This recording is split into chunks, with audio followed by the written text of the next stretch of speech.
Kepler's laws of planetary motion.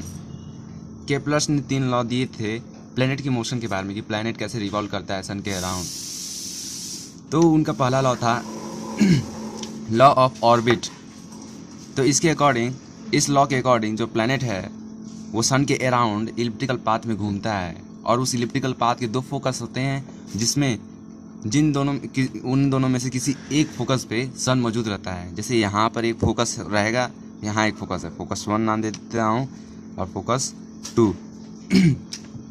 तो सन इस किन्हीं एक पे मौजूद है तो सन को मान लेते हैं ये फोकस 1 पे मौजूद है, फोकस 1 पे मौजूद है और प्लैनेट यहाँ मौजूद है।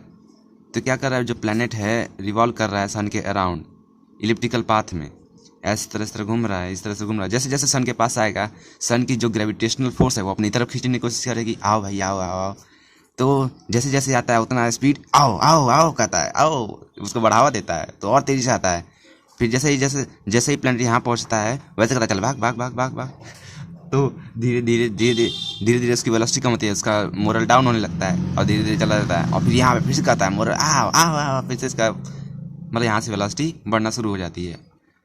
यानी कि जब प्लैनेट नज़दीक था तो वहाँ पे उसकी वेलोसिटी सबसे ज़्यादा, प्लैनेट सन के सबसे पास था तब उसकी वेलोसिटी क्या होगी, सबसे ज़्यादा तेज होगी, क्योंकि कह रहा है भाई आओ आओ, मतलब पास में ग्रेविटेशनल फोर्स ज़्यादा लगेगी, तभी तो उसकी वेलोसिटी ऐसे बढ़ती जा रही है। फिर जैसे ही दूर जा रहा है, डिस्टेंस बढ़ रहा है सन से, उसकी वेलोसिटी कम होती जा रही है और यहाँ सबसे ज़्यादा डिस्टेंस है, इसलिए यहाँ पे इसकी वेलोसिटी जो प्लैनेट की है वो सबसे कम होगी। तो लॉ ऑफ ऑर्बिट यही कहता है कि planet revolve around the sun in an elliptical path in which sun is present at one focus. इन दोनों फोकस में से किसी एक फोकस पे मौजूद है। तो लॉ ऑफ एरियल वेलोसिटी के बारे में आप जानते हैं। लॉ ऑफ एरियल वेलोसिटी क्या है क्या ये? लॉ ऑफ एरियल वेलोसिटी बताता है कि यहाँ पे एरियल यानी कि एरिया कैसा है। यहाँ पर फोकस है, यहाँ पर भी एक फोकस है, फोकस 1 फोकस 2, सन यहाँ पे मौजूद है, हम लोग मान लेते हैं ऐसे ऐसे ऐसे, ठीक है। अब क्या होगा, प्लैनेट यहाँ पे मौजूद है, ठीक है। अब जैसे जैसे प्लैनेट नज़दीक आ रहा है वैसे वैसे इसकी वेलोसिटी बढ़ रही है, वैसे वैसे ज़्यादा डिस्टेंस कवर करेगा।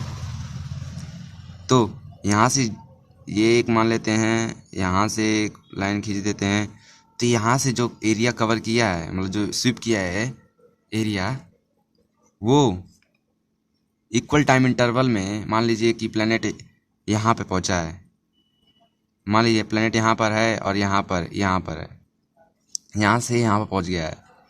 तो यहाँ पे क्या होता है, ग्रेविटेशनल फोर्स सबसे कम रहती है, वेलोसिटी कम रहेगी, तो यानी कि ये जो है इतने टाइम इंटरवल में कम यहाँ से यहाँ तक डिस्टेंस ट्रैवल करेगा, तो यहाँ पे एंगल कम बनेगा जो भी है।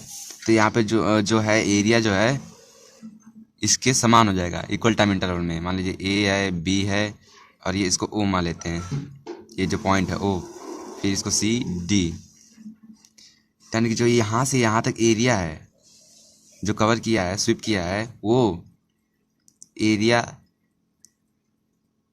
Of triangle A O B equal to area of triangle D O C for equal time interval.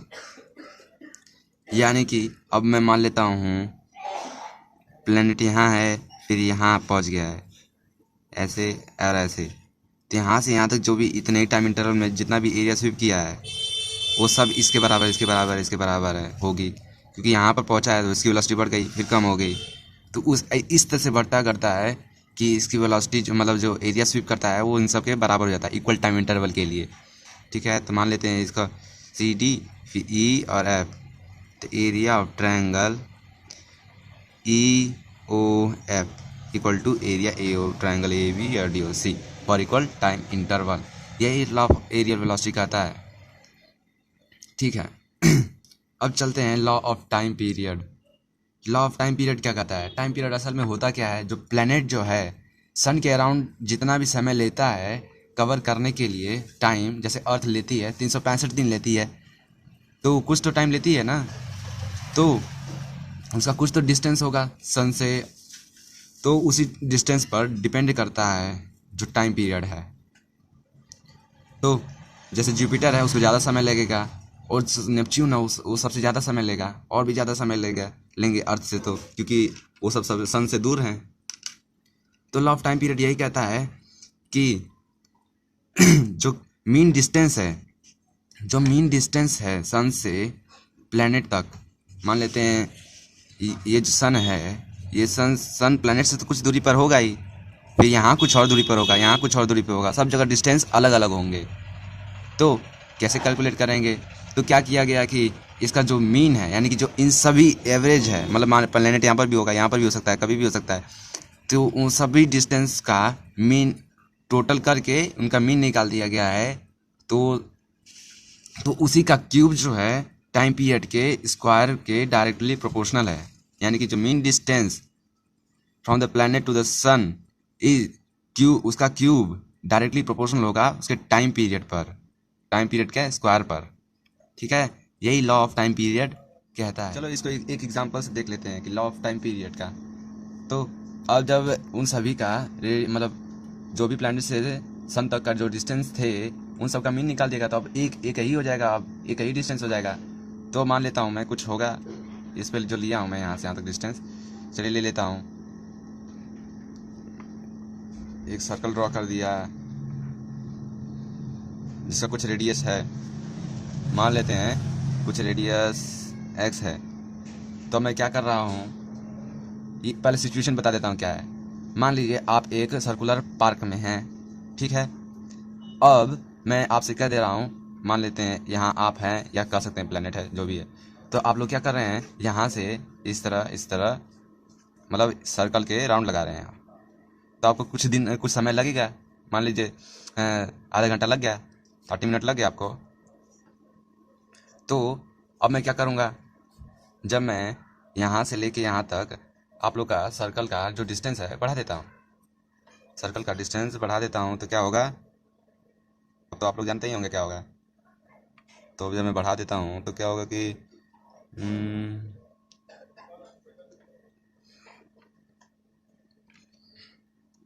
अब तो आपको साफ साफ समझ में आ रहा होगा कि क्या होगा।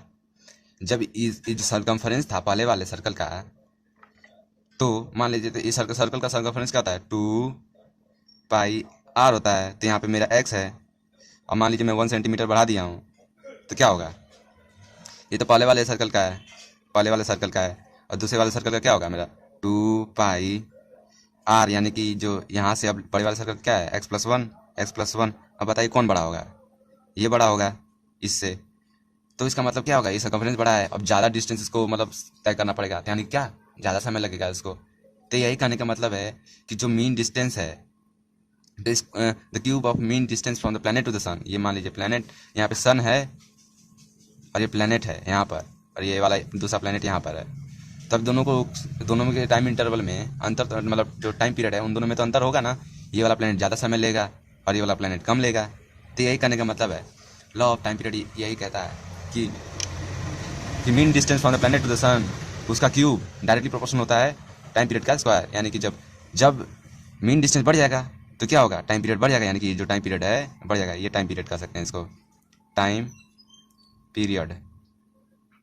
ठीक है, ये भी टाइम पीरियड है कह सकते हैं। और ये क्या है, मीन डिस्टेंस है, मीन डिस्टेंस यानी कि ये ए है कह सकते हैं। चलिए यही है।